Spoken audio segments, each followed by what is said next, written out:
Yes. And when a man discovers it, nowadays he thinks he's crazy. And he may be crazy. He played a lot along the lake, and he did it very often alone. He took always a little shovel, removed the sand, and then played with little rivers and so on. And he said when he was 83, he said one day when we were playing, I was generally watching him, playing a bit with him. And he said to me, only today I have suddenly thought, what am I doing when I'm playing like that? That's what I have done all my life, digging out springs. He was just enjoying that. He called it the waterworks. And always before he was writing, he did some days or even weeks of waterworks till he was in the right mood, and then he began writing. I sat sometimes for hours beside him, just watching, not talking. Once an old peasant went along and said to me, isn't this Professor Jung not a world-famous man? And I said, yes, he is. And he said, wouldn't think it if you see him like that. I have the feeling I am able to help this thing which guides my life. I am not doing it, but I can help him in some way. And that's something which probably Jung has invoked in me. Your good ideas are not produced by your will. It comes to you. You must make yourself ready.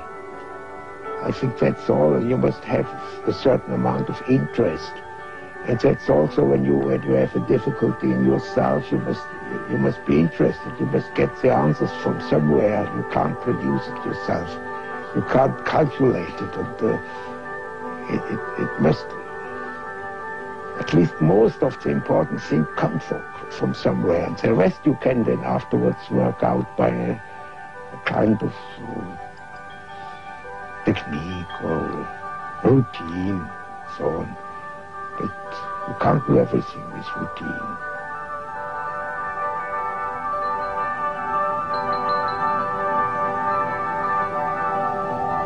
I was always looking for something in between, something that linked that remote past with the present moment. And I found, to my amazement, it is alchemy. It is the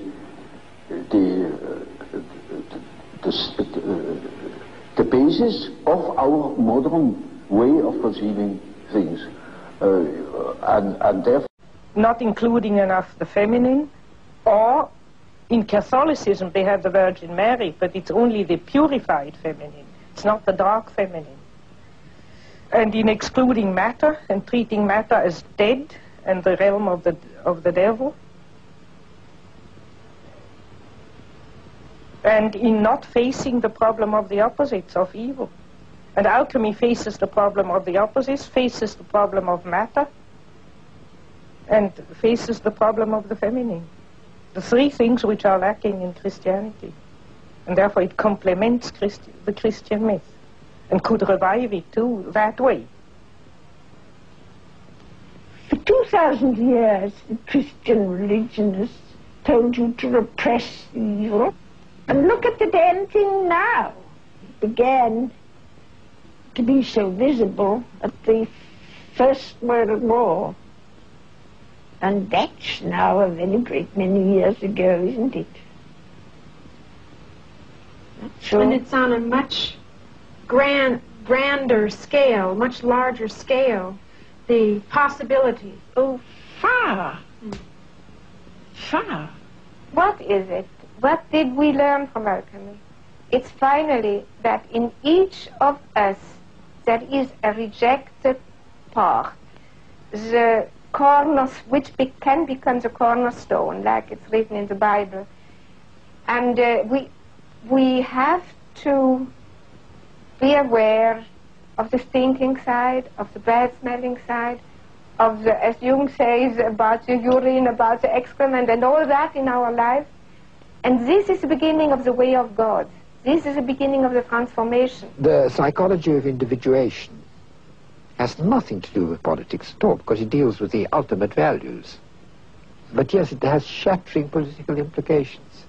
And I think we are not now, we cannot behave as if this journey into the collective unconscious hasn't happened. Because it has happened, we can't plead ignorance anymore. It has happened, and because it's happened, because we are facing a universe within, objective universe within, as great as the universe without, we can never be the same again. We cannot ignore it. And it has enormous political consequences for us. And the kind of society, the kind of politics that will save us will have to be where more important than any other quality in our politicians, must demand psychological illumination, psychological awareness, because otherwise we get people sparring with their own shadows. Otherwise you get nations, as we had in 1939, like the Germans, projecting their shadows onto the Jews, and then when they were eliminating the Jews, onto the Poles and God knows what not else, you see. And Jung often said to me, he said, the human being who starts by withdrawing his own shadow from his neighbor is doing work of immense, immediate political and social importance. What you would call the personal shadow of people didn't upset him. He just grumbled and cursed a bit, but that's not the problem of evil. It's that major evil of complete destruction which worried him. And his real approach to that was the inner work, yes, that he did. The only thing you can do, to confront yourself with it where you are. All the rest, all the benevolent, if benevolent preaching would help, then we would be out of the trouble long ago, because we get a lot of benevolent and reasonable preaching, but it doesn't help. So the only place where you can really put the hand on it and deal with it, body to body, the problem of evil is in yourself. And there you have the hope to change something, but the hope to change the world is a childish illusion. As we've seen, the collectivist pattern taking over all over society, the paradox is you get a form of totalitarianism which is producing collectivism, then you get a kind of creation of greater and greater monopolies of commerce, bigger and bigger business, producing a kind of organization man which is the equivalent of the totalitarian organization man, where this individual thing disappears, and really this kind of this kind of politics of individuation, which you might call democracy, ceases to exist. And this is the point where we've reached at the moment. And at this point, all that's inferior, which Jung used to call the shadow in man, tends to come to the surface. The world hangs on a thin thread, and that is the psyche of man. Nowadays we are not threatened by elementary catastrophes. There is no such thing as an H-bomb. That is all man's doing. We are the great danger. The psyche is the great danger. What if something goes wrong with the psyche? See? And so you see, it is demonstrated to us in our days what the power of the psyche is of man, how important it is to know something about it, but we know nothing about it. Nobody would give credit to the idea that the psychical processes of the ordinary man have any importance whatever. One thinks, oh, he has just what he has in his head. It is all from his surroundings. He's taught such a thing, believes such a thing. And particularly if he's well housed and well fed, then he has no ideas at all. And that's the great mistake. Because he is just that as which he is born, and he is not born as tabula rasa, but as a reality. Jung had a vision at the end of his life of a catastrophe. It was a world catastrophe. I don't want to speak much about it. One of his daughters took notes and after his death gave it. And there's a drawing with a line going down, up and down, and underneath is the last 50 years of humanity. And some remarks about the final catastrophe being ahead. But I have only those notes. Mm-hmm. What is your own feeling about it, the world Well, situation? one's whole feeling revolts against this idea. But since I have those notes in a drawer, I don't allow myself to be too optimistic.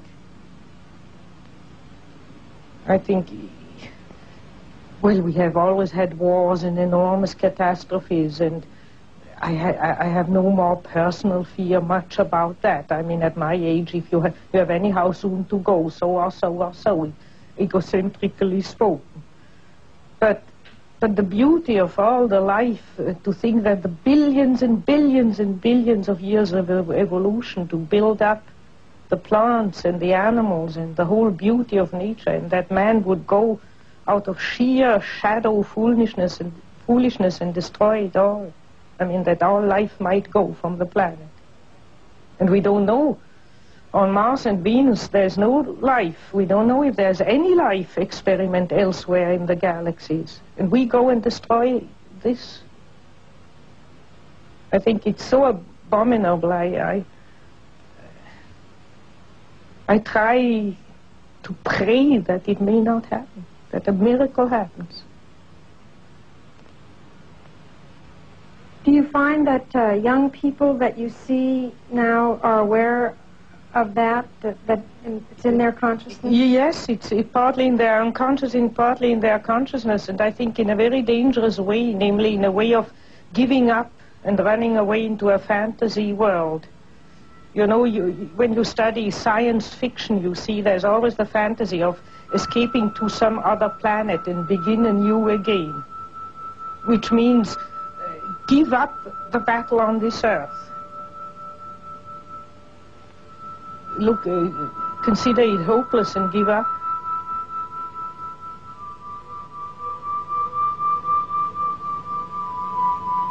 I think one shouldn't give up.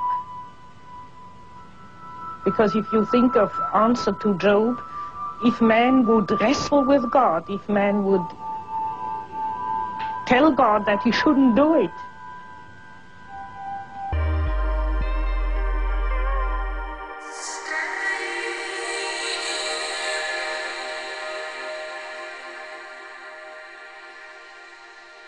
is Professor Jung not a world-famous man?